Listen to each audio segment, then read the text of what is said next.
Big TV భక్తి సమాచారం WhatsApp ఛానల్లో జాయిన్ అవ్వండి. అన్ని విశేషాలు ఎప్పటికప్పుడు తెలుసుకోండి. ద్వాదశ జ్యోతిర్లింగాల రూపంలో పూజింపబడుతున్నటువంటి ఆ పరమేశ్వరుడికి, సర్వేశ్వరుడికి ఎంతో గొప్ప మహత్వం ఉంది. అలాగే ద్వాదశ జ్యోతిర్లింగాలకి కూడా ఎంతో ప్రాశస్త్యం ఉంది. మరి ఈరోజు మధ్యప్రదేశ్లోని ఉజ్జయినిలో మహాకాళేశ్వర్గా పూజింపబడుతున్నటువంటి ఆ మహాకాళేశ్వర్ జ్యోతిర్లింగం యొక్క ప్రాశస్త్వాన్ని, మహాకాళేశ్వర్ జ్యోతిర్లింగాన్ని పూజించడం వలన, ప్రార్థించడం వలన, తండ్రి యొక్క అనుగ్రహం వలన ఎటువంటి ప్రాప్తులు కలుగుతాయి అనే దాన్ని మనం ఇప్పుడు చూద్దాము.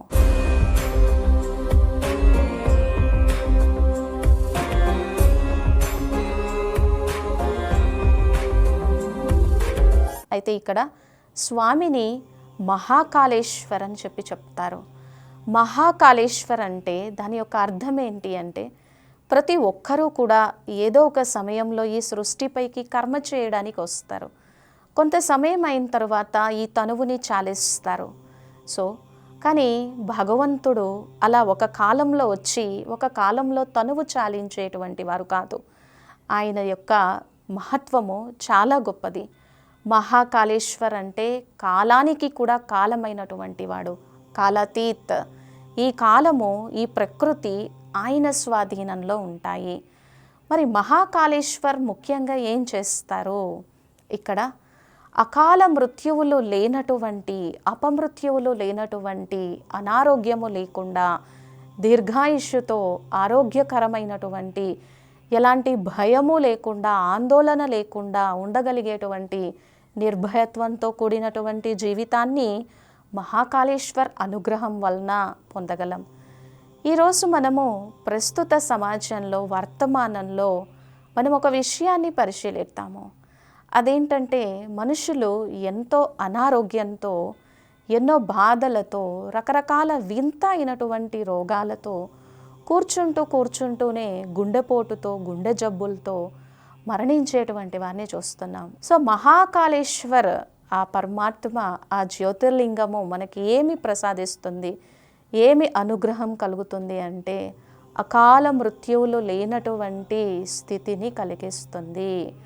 ఒకప్పుడు ఎంతో దీర్ఘాయుష్యుతో, ఆరోగ్యంగా, ప్రశాంతంగా ఉండేవాళ్ళం. కానీ ఇప్పుడు ఒత్తిడితో కూడినటువంటి ఈ సమాజంలో అలాంటివి లేవు. కాబట్టి అకాల మృత్యో పరిరక్షణార్థం మహాకాలం మహాసురేషం అని మహాకాళేశ్వరుని కోసం చెప్పటం జరుగుతుంది అన్నమాట. ఇంకా మనకేం చెప్తారు? జన్మ చాలా గొప్పది, కానీ ఈ శరీరాన్ని వదిలేటప్పుడు కూడా ఎలాంటి బాధ లేకుండా, దుఃఖము లేకుండా మనము ఉండాలి, ఈ తనువుని చాలించాలి అని అంటే అది మహాకాళేశ్వర్ తండ్రి యొక్క అనుగ్రహంతో సాధ్యమవుతుంది. అందుకనే మనకు ఎలా చూపిస్తారు? మార్కండేయ మహాముని ఆ శివలింగాన్ని పట్టుకున్నప్పుడు యముణ్ణి కూడా పక్కన పెట్టి మార్కండేయ మహర్షికి దీర్ఘాయుష్యుని ప్రసాదించి, చరిత్రలో ఆచంద్రార్కము నిలిచిపోయినటువంటి కీర్తిని ప్రసాదించినట్టుగా చూపిస్తారు కదా. కాబట్టి ఇటువంటి మృత్యు దోషాలు ఏమీ లేకుండా అనాయాసేన మరణం వినా దైన్యేన జీవనం దేహాంతే తవ సాన్నిధ్యం దేహినే పరమేశ్వర. ఆ తండ్రిని వేడుకుంటున్నామన్నమాట. అనాయాసేన మరణం, నేనెప్పుడు నా కనీస ప్రాథమిక అవసరాల కోసము ఎవరి మీద ఆధారపడకుండా ఈజీగా ఈ వస్త్రాన్ని ఎలా తొలగిస్తానో అలాగా ఈ శరీరాన్ని నేను వదిలిపెట్టగలగాలి. వినా దైన్యేన జీవనం, ఎవరి మీద ఆధారపడద్దు. ఒక గ్లాస్ వాటర్ కోసం కూడా ఎవరి మీద ఆధారపడద్దు. దేహాంతే తవ సాన్నిధ్యం దేహినే పరమేశ్వర. నాకు నువ్వు మాత్రమే, నాకు నువ్వొక్కరివి మాత్రమే గుర్తుకు రావాలి. అటువంటి మరణము చాలా గొప్పదన్నమాట. కాబట్టి అటువంటి అకాల మృత్యువులని, అపమృత్యు దోషాలని నివారిస్తుంది ఈ మహాకాళేశ్వర్ ఉజ్జయినిలో ఉన్నటువంటి జ్యోతిర్లింగం. మరి ఇక్కడ స్వామి ఎందుకు వెలిశారు, ఎలా వెలిశారు? పురాణ కథనం ప్రకారము మనకు ఎలా చెప్తారు అని అంటే, అవంతిక పట్టణంలో ఎప్పుడూ కూడా ధర్మానుష్ఠ ప్రకారంగా ఉన్నటువంటి వేద అధ్యయనం చేస్తూ, ఆ వేదము అందరికీ చెప్తూ, చెప్తూ అధ్యయనం చేయటమే కాదు, దాన్ని అనుష్ఠాన పర్యంతంలోకి తీసుకొస్తూ తన పుత్రులని కూడా వేదం ప్రకారమే నడిపిస్తూ ఎప్పుడు ఈశ్వరుని యొక్క అర్చన, ఈశ్వరుని యొక్క అభిషేకము, శివార్చన చేస్తున్నటువంటి వేదప్రియుడు అనేటువంటి బ్రాహ్మణుడు అవంతికా పట్టణంలో ఉన్నారు. ఆయనకి 4 కుమారులు. ఆ 4 కుమారులు కూడా ఎంతో పేర్లు చక్కగా ఉంటాయి. దేవప్రియుడు, ప్రియమేధుడు, సుకృతుడు, సువ్రతుడు లేదా ధర్మవాహి. పేర్లు చూడండి ఎంత చక్కగా ఉన్నాయి. వేదప్రియుడు అంటే వేద విద్య జ్ఞానాన్ని చాలా ఇష్టపడేటువంటి వాడనమాట, అందుకని వేదప్రియ. తర్వాత పుత్రుల యొక్క పేర్లు వచ్చేసి దేవప్రియ, దైవీ గుణాలను ఇష్టపడేటువంటి వాడు. ప్రియమేధ, గొప్ప మేధాశక్తి సంపత్తిని కలిగినటువంటి వాడు. తర్వాత సుకృతుడు, ఎప్పుడూ శ్రేష్టాతి శ్రేష్ట కర్మలు చేసేటువంటి వాడు. సువ్రతుడు లేదా ధర్మవాహి. సో వీళ్ళందరూ కూడా ఎప్పుడూ ధర్మానుష్ఠ ప్రకారంగా శివార్చన చేస్తూ ఉండేటువంటి వారు. కానీ లోక కంటకుడిగా అందరినీ బాధ పెడుతూ దూషణుడు అనేటువంటి ఒక రాక్షసుడు ఉండేవాడట.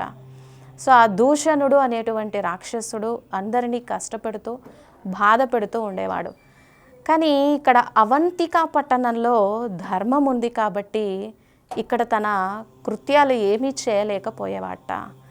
సో తర్వాత చివరికి అవంతికా పట్టణానికి చేరుకున్నాడుగా. దూషణుడు అనేటువంటి రాక్షసుడు తన ఆధిపత్యాన్ని చెలాయించడం కోసం మీరు ఇక్కడ శివార్చన చేయడానికి లేదు, శివ పూజలు చేయడానికి లేదు, దీక్షలు చేయడానికి లేదు, తపస్సు చేయడానికి లేదు.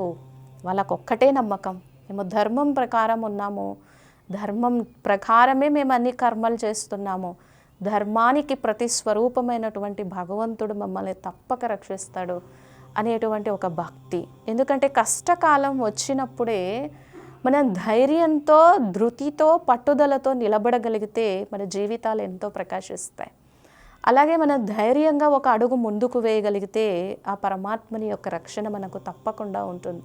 భయపడితే భయపడతారు, కాబట్టి నిర్భయంగా ఉండాలి. సో వాళ్ళకి బాగా తెలుసు శివార్చన చేయడం వలన ఎంత పుణ్యమో అనేది వాళ్ళకి బాగా తెలుసు.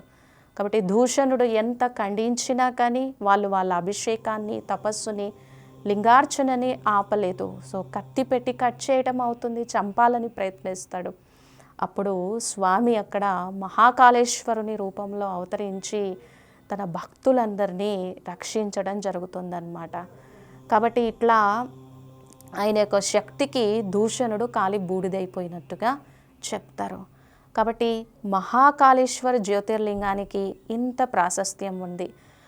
ఇంకా ఉజ్జయిని పట్టణానికి ఉన్నటువంటి ఇంకొక గొప్ప మహత్వము మనం ఒకసారి చరిత్రను పరిశీలించి చూస్తే, కాళిదాస మహాకవికి అక్కడ ఉన్నటువంటి అమ్మవారు కాళికాదేవి పార్వతీమాత ఆయన నాలుక మీద బీజాక్షరాలు రాసి ఆయనకి ఎంతో సద్బుద్ధిని ఇచ్చి ఆయన అంత గొప్ప కవిగా భాషించడానికి అనువైనటువంటి క్షేత్రము అని, అక్కడ కాలే కాలే బూడిదను తీసుకొచ్చి స్వామివారికి అభిషేకం చేస్తారు అని, ఇట్లా ఉజ్జయిని పట్టణము ఎంతో చరిత్రలో ప్రఖ్యాతిగాంచినటువంటి ఒక గొప్ప పట్టణం అన్నమాట. కాబట్టి ఇంకా ఎలా ఈ ఉజ్జయిని మహాపట్టణంలో అక్కడ శివలింగము 3 అంతస్తులుగా ఉన్నట్టుగా చూపిస్తారు. కింద వచ్చేసి మహాకాళలింగంగా, తరువాత ఓంకారలింగంగా, ఆ పైన నాగేంద్ర స్వరూపంగా స్వామివారు ఉన్నట్టుగా పూజ చేస్తారనమాట. సో ఇన్ని రకాలుగా చూపిస్తారు. ఇంకా మహాకాల్ యొక్క ప్రాశస్త్యాన్ని, మహత్వాన్ని తెలుసుకోవాలి అంటే మనమందరము ఈ సృష్టిపైకి, ఈ కర్మక్షేత్రం పైకి కర్మ చేయడం కోసం వస్తాం. జనన మరణ చక్రంలో ఆత్మ తిరిగి తిరిగి తిరిగి తిరిగి తన శక్తిని కోల్పోతుంది. మరి ఈ జనన మరణ చక్రం నుంచి ఆత్మకి విశ్రాంతి కావాలి కదా.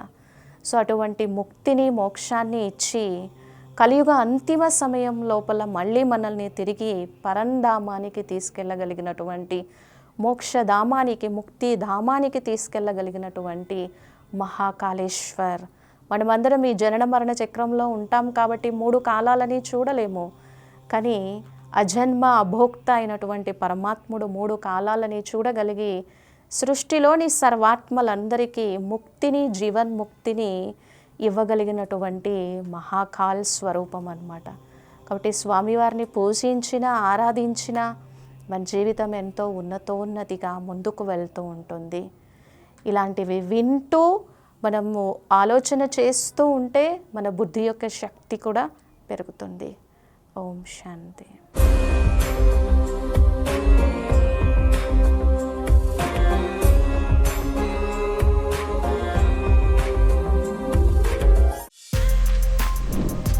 For more videos like this, subscribe Big TV channel.